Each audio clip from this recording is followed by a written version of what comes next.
Возможно, изобретение кого-нибудь из этих школьников уже лет через 10 перевернет весь научный мир или хотя бы малую его часть. Эти дети увлекаются робототехникой. До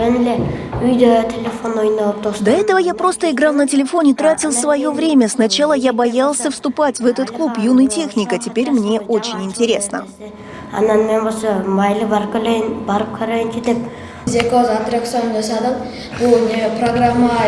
Мы создаем свои машины, пока только учимся. Вот, например, карусель приводится в действие двигателем и также работает вручную. В будущем мы будем делать больших роботов. Свое творческое мышление дети развивают в клубе «Юный техник». У многих уже есть первые успехи. Эта ракета как из кино. Если она долетит до Луны, то сможет ходить по ее поверхности.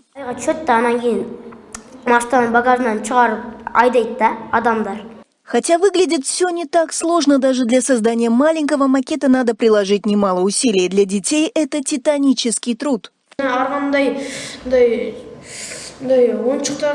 Было очень трудно воплотить свою идею, хотя я думал, что это легко. Например, моторная группа должна идти с деталями. Если они не будут объединены друг с другом, они не будут двигаться.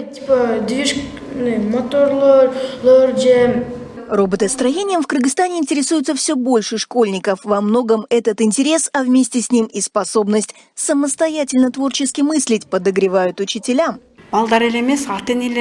Родители тоже очень заинтересованы в этих занятиях. Есть много людей, которые хотят записать своих детей в наш кружок «Юный техник». Мы думали, что у нас будет 15 человек, а оказалось 25. Раз в неделю они посещают и уроки роботостроения в АШЭ, узнают новое, обмениваются опытом с другими детьми. Школа организует для нас и транспорт. Научно-технические, художественно-эстетические и ремесленные занятия входят в программу обучения во всех школах Ошской области. Пока во многих в рамках факультативов, но в такие кружки по интересам с удовольствием ходят уже более 20 тысяч детей.